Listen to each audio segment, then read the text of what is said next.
Prisoners of war are a common occurrence in any military conflict.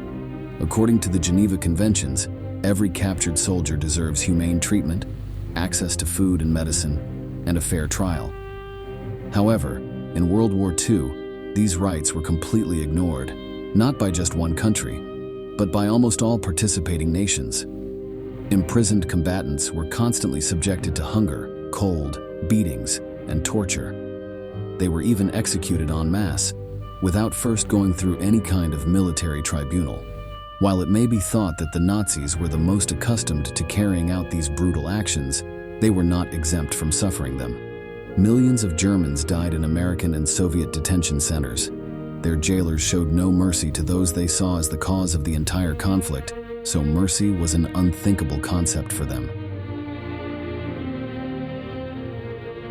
Today, in this new episode of Military History, we will tell you all about the terrible experiences of Nazi prisoners of war.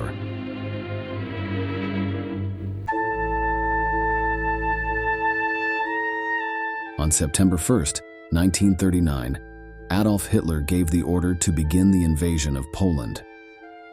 With this action, World War II began, the most terrible military conflict in the history of mankind. During the first months of fighting, the Nazi armed forces seemed unstoppable. They destroyed the Polish army in just 1 month, and when it was their turn to battle against more powerful countries, such as France and the United Kingdom, the result was not much different.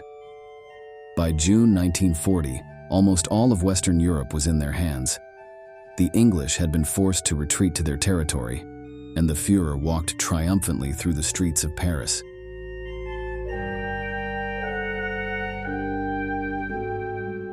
The German forces did not know defeat, so few soldiers fell into enemy hands as prisoners of war. Still, some were captured during that time, mostly ship crews and airplane pilots. The treatment they received, according to themselves, was strict, but humane. The conflict had not spread long enough for the hatred that these peoples would have for each other in the following years to begin to be noticed.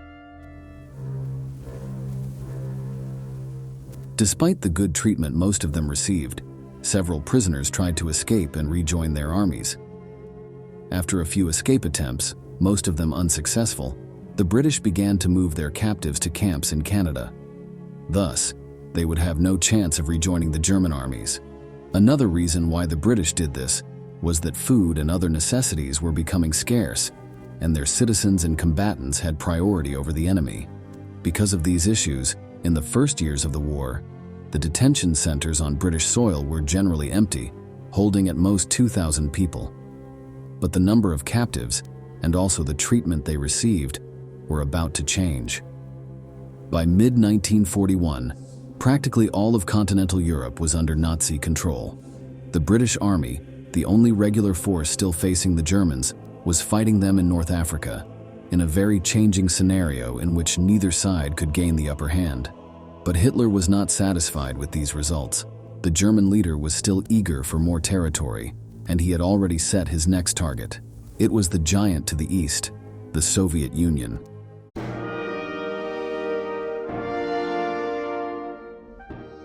The hundreds of thousands of kilometers that this nation had would be a key step towards achieving the survival and dominance of the Aryan man that he so craved. So it was that in June 1941, the tanks and soldiers crossed the border that separated them from the communist country. Joseph Stalin, the Soviet leader, had ignored the reports from his spies that spoke of the mobilization of Nazi troops, so the established defenses could not stop the German advance. In just a few months, as had happened with the Western countries, the Germans had entered the territory, killing anyone who stood in their way. The soldiers of the Red Army fell in droves, tens of thousands in each battle, and their equipment and vehicles were completely outnumbered by those of their enemy. The civilian population was not spared from terror, as SS extermination squads burned entire villages, completely wiping them off the map. For National Socialist ideology, the Slavs who inhabited this country were inferior, unworthy of being called human, and therefore unworthy of any kind of pity. In just a few months, millions died at the hands of the bloodthirsty Germans. All these actions increased the hatred of the Soviets towards the invaders, but in the first months of fighting, they had no opportunity to retaliate against them. Almost every battle that was fought resulted in the victory of the attacker. But in September 1941, when Hitler ordered the conquest of Moscow, one of his central objectives, the situation changed. Filled with fervent patriotism, the soldiers of the Red Army defended their capital tooth and nail until their last breath. Although their losses were enormous, they managed to resist, giving the Führer his first defeat in a land battle in the war in January 1942. After this Red victory and subsequent positive results in the following months, the Nazi prisoners increased to approximately 120,000. The Soviets did not hesitate to take revenge for the atrocities committed against their civilian population and their soldiers, so the treatment that the captured received was generally atrocious. Most of them were sent to gulags, as the forced labor camps scattered throughout the Soviet Union were called. There, they were forced to perform exhausting tasks for hours, without any kind of rest. The climate was terrible since these places were located in the frozen steppes of Siberia or in the devastating deserts of Central Asia. Food and water were scarce since these resources also had to be prioritized for the combatants and the Soviet citizens. Even on occasions when food and drink were available, the guards could deny them this simply because they wanted it. They were also subjected to constant beatings and torture, which could even lead to death. The Russian guards saw this as a just punishment for their brutal behavior, so they were quick to administer summary justice. Tens of thousands died in those first months. The Soviet Union had never signed the Geneva Conventions, meaning that the German prisoners of war were not subjected to the laws and rules of warfare, and these stated that prisoners were banned from excessive work, and also the prisoners were required a specific daily amount of calories to consume. But with the Soviets not signing this, they could treat the German prisoners exactly how they wanted.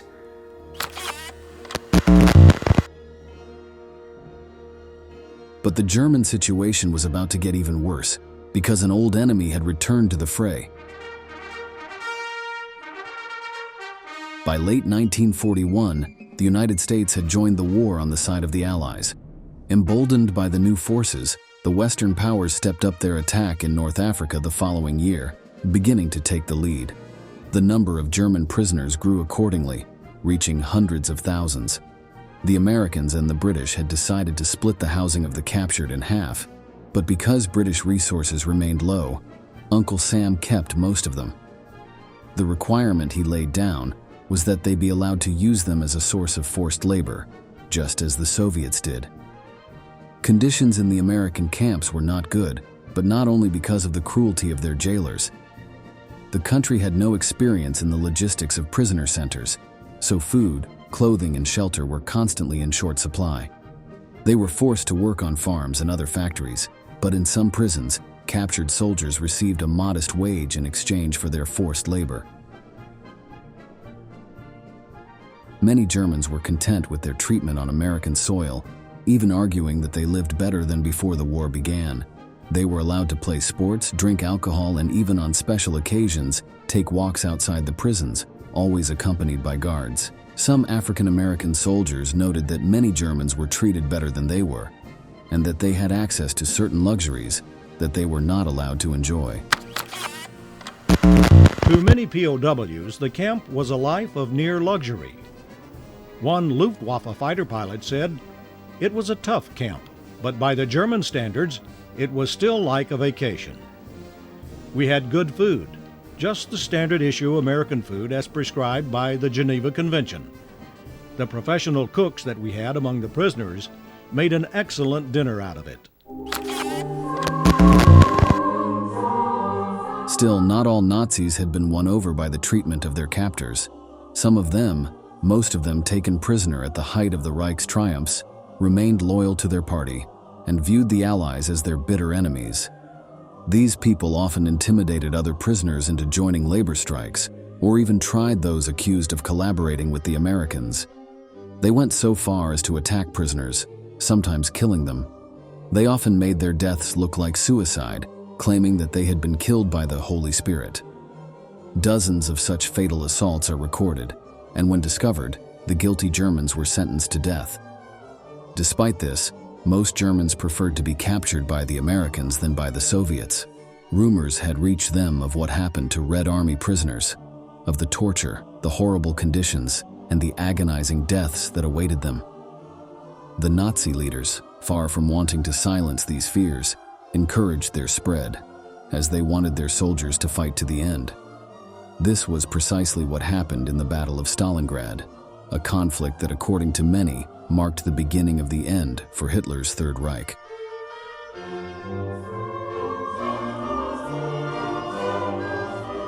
Although at first it seemed that the Nazis would emerge victorious, by the end of 1942, the Germans found themselves completely surrounded by the Soviets. An entire army, almost 300,000 men, suffered from hunger, disease, and the terrible winter cold, while being harassed relentlessly by Stalin's soldiers. General Friedrich Paulus, in charge of the Germans, repeatedly asked for permission to surrender, as he knew that there was no chance of winning the battle. But Hitler repeatedly refused him. Meanwhile, his men continued to die. The Soviets could not be content to wait for the cold to finish them off. Defying his leader's orders, Paulus signed the surrender in February 1943, ending the longest battle of World War II. Of the 300,000, only 91,000 were captured. The rest lay dead on the ground, buried in the snow. Only 6,000 returned home after the war ended. Of these Nazi prisoners, many died on the way to the gulags, as few precautions were taken to ensure their safety and well-being. Thousands of Germans were sick, seriously wounded or weakened by months of fighting. A high percentage of them were never even imprisoned. As mentioned above, the Soviets could use any excuse to beat them up. If any defied an order or tried to escape, they were executed without a guilty conscience. However, after Stalingrad, the situation for many of the German prisoners of war would surprisingly change for the better. The Soviet Union's economy improved now that it was no longer on the defensive, so more resources could be devoted to the upkeep of captured enemies. Despite the hatred and resentment that they might have for them, the Nazis were a valuable manpower to continue the war effort. It would be of no use to anyone if they all died in the dungeons of the gulags. In addition, many of them were disappointed with the German regime and the Führer's leadership. They felt that at Stalingrad and in other previous battles, they had been abandoned to their deaths. They also did not share their leader's hopes for victory, thinking instead that defeat was inevitable. Others, exchanging views with their Russian jailers, decided to reject fascism and embrace communism instead. This led to the creation of the National Committee for a Free Germany, an anti-Nazi organization composed largely of German prisoners of war. Friedrich Paulus, the general who defied Hitler and surrendered at Stalingrad, was one of thousands of officers who joined this association. Its aim was to encourage a rebellion within the German armed forces through sabotage and propaganda. Although it did not succeed, the creation of this group already gave an indication of the direction that the war had taken in recent years.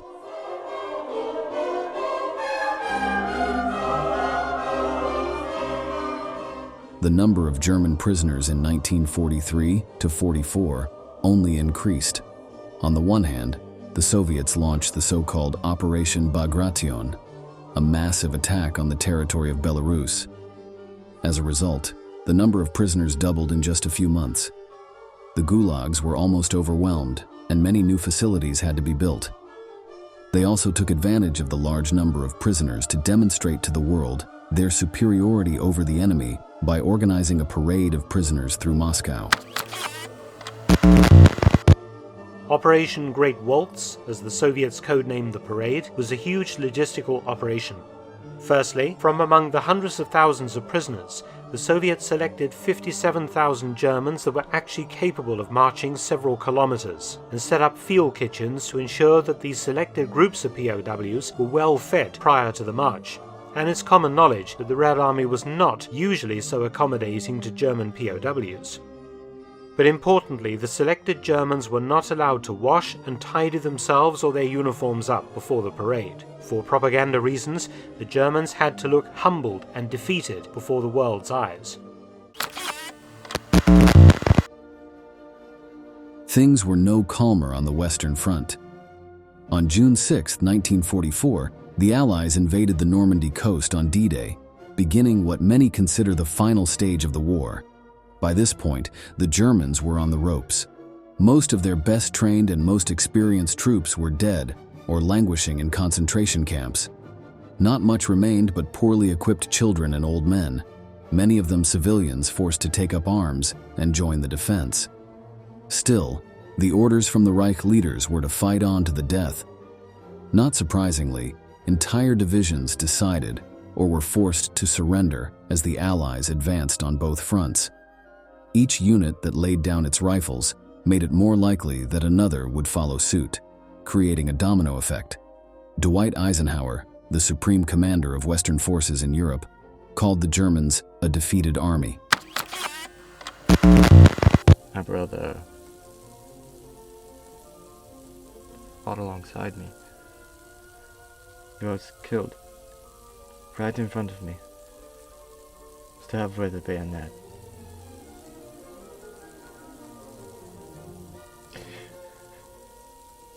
If I could have saved him, if I had just called out or fired a second sooner.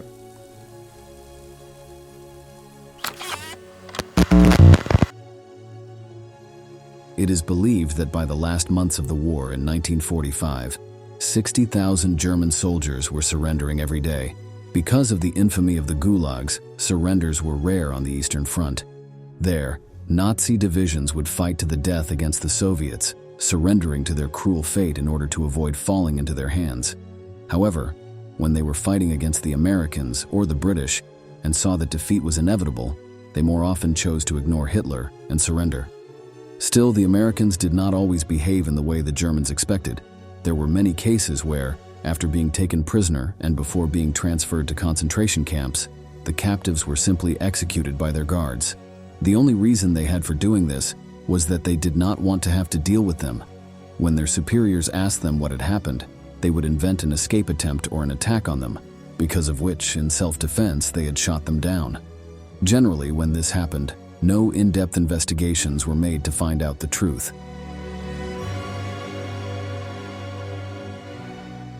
As could be predicted, Germany did not hold out much longer. On April 30th, 1945, finally accepting the inevitable, Adolf Hitler took his own life. His army did not outlive him by long, and on May 8th they signed an unconditional surrender. All German soldiers and officers still fighting were taken prisoner by both the Soviets and the Western powers. The total numbers of captives when the war ended were staggering. Almost 3 million Germans were in the gulags and prisons of the Union, while another 2 million were in camps in the United States, England, and France. But while many of them hoped to return home quickly now that hostilities were over, they were gravely mistaken. By the end of 1946, almost the same number mentioned above were still prisoners of the victors. The vast majority of prisoners continued to perform forced labor, although discipline had been relaxed and the prison guards did not resort to beatings as frequently.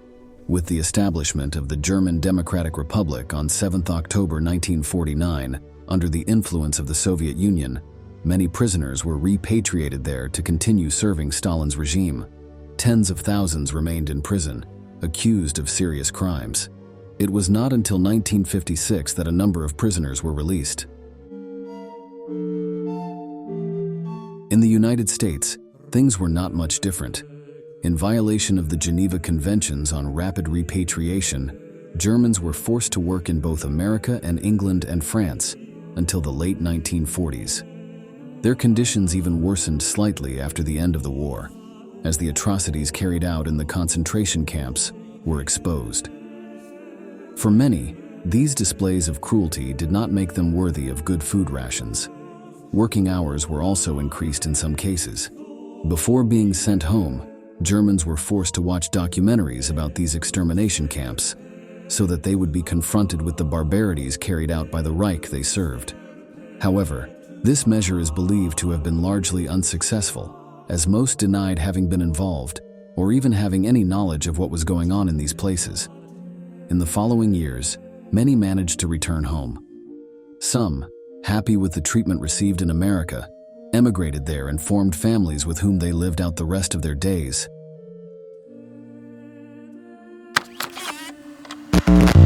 Once I am released from the Allied internment camp, I wish to forget this verdammt war. Sail far from here. Find some place, some land to own, somewhere to settle down, and then maybe become a farmer.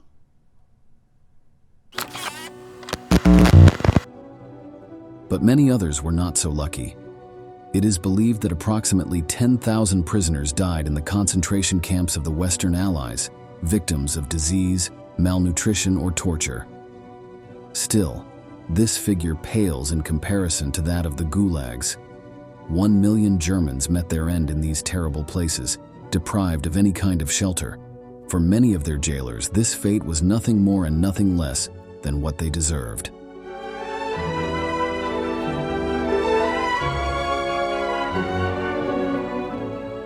We have reached the end of the video, and we want to ask you, do you think that the Nazi prisoners deserved the mistreatment they received? Leave us your answer in the comments box below, and do not forget to subscribe to our channel to learn about many more military events that left their mark on history.